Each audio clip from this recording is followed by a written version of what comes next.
Hey you all, welcome to this wonderful journey. I'm so excited. Tomorrow is March 17th. We have started 21 days declaring for our nation's breakthrough, and tomorrow we didn't plan to complete on 17th, but it's beautiful 17, the number of victory, overcoming the enemy. We are completing tomorrow. This morning I was giving thanks to God, and then God spoke many things. The noisy, unfaithful, doubtful things that are going on against prophets' words and visions and release, I really want to withhold, but release what God is going to release. He spoke with me with a solid confirmation. Yes, Trump is coming back, taking the throne. Enemy is defeated, driven away out of our nations. It's so beautiful. So let me drill down few verses on victory, what God spoke in my heart. It will really bless you, energize you to endure, what the season that is going on, to steadfast, to be immovable for seeing God's victory in our nation. First Chronicle 29:11. Yours, O God, is the greatness, the power, the glory, the victory, and the majesty. When I see, people are just, okay, this happened, it didn't happen, okay, let us move away, take off our hands. There is an account. It touched my spirit along very, so many years ago. Let me read that. 2 Samuel chapter 23, 9-10. Dodo, the Ahahite, actually David got many mighty men with him.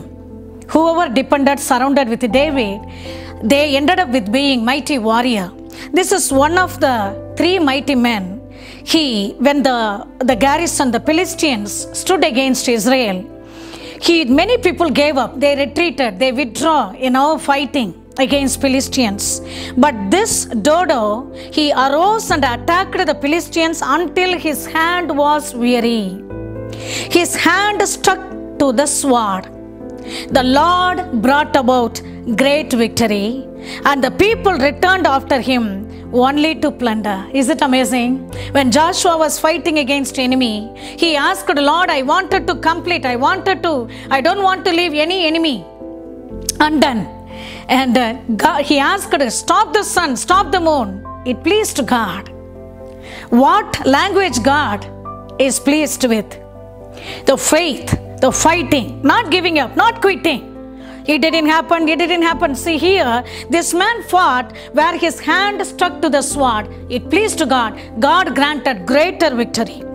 1 Corinthians 15, we know, it's a great chapter where the death of Jesus, he swallowed up the death by his death. Oh death, where is your victory? Oh grave, oh Hades, where is your sting? Because Jesus gave us victory. 1 Corinthians 15, it says, but thanks to be God who gives victory through our Lord Jesus Christ. Paul says this again in 2 Corinthians 2:14.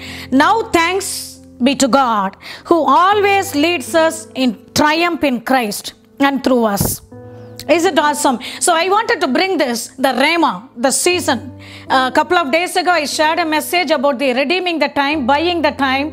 What is the Rhema here? 17 is the number of victory. When you read Romans 8, there are the 17 items listed there. Paul was mentioning. The chapter started with, there is no condemnation for those who are in Christ Jesus. The chapter ends with, nothing can separate us from the love of God. What are the things? Shall tribulation, shall distress, persecution, famine, nakedness, sword, or peril, or anything. And also not only that, neither death nor life, nor principalities, nor powers, nor any created thing, neither nor height, nor depth, nor things in the present, nor things to come. Nothing can stop the victory. Nothing can stop the victory. When I was just searching this word a couple of years ago, the 17, it is so awesome.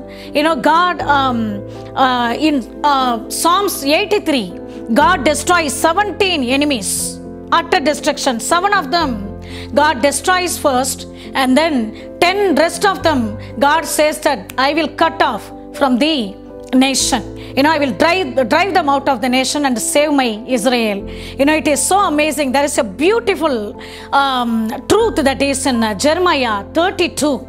Jeremiah was in the prison in the Nebuchadnezzar's Babylon captivity happened. Jeremiah was put on the prison.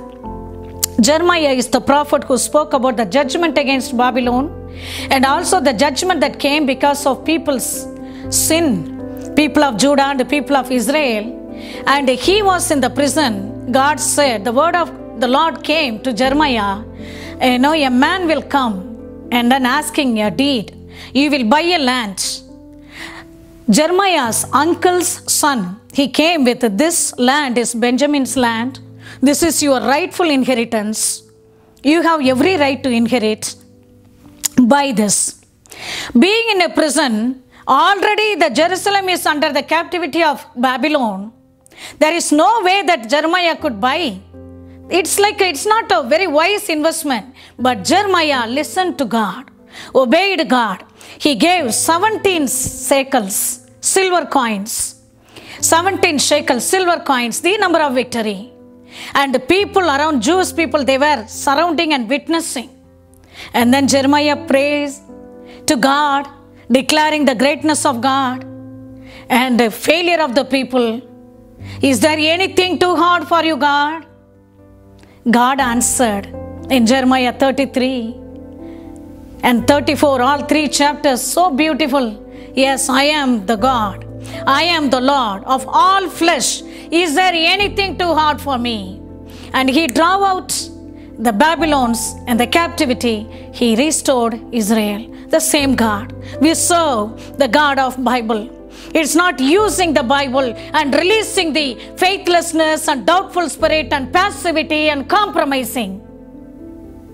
Forget about everything. Comparing what Trump did, what Biden did not do. Forget about anything. Whatever, we Christians all are debtors to Israel. How many of you? I don't want to drill down to the lot of truth here. Whatever happens to Israel is going to be the reflection for the body of Christ.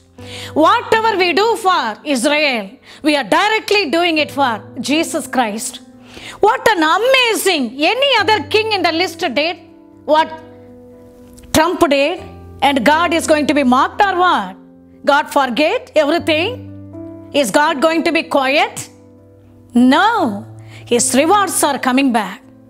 He is taking the throne, not one day in 2024 or 2022. This year, this quarter, I would strongly believe Trump is taking the throne. Let us pray for him. How many arrows, how many discouragements? If you truly love God, you will love God's kingdom. You will want to Christ's kingdom to manifest. We are all praying, declaring, decreeing, and it is going to manifest. God of victory. He will make sure. He will give victory in everything, and we all will triumph. We all will triumph. The triumph will reign supreme upon our precious nation, America. Stop cursing America. The ministers from different nations, especially from India, calling you are the prophet. Don't curse our land. Don't release any false prophecy. America is the blessed nation. God is replacing everything with the mercy. God is establishing President Donald John Trump mightily in a greater, triumphing way. Lion of tribe of Judah is in action. He did not stop. Thank you for agreeing. This is what Paul said after talking about the victory over the death. So be steadfast, immovable, abounding in every good work. God counts it all carefully. God bless you. May God increase you, multiply you in every spiritual gifts and in your faith and the grace. May you be multiplied in the grace and peace by the Lord Jesus Christ. Amen. Amen.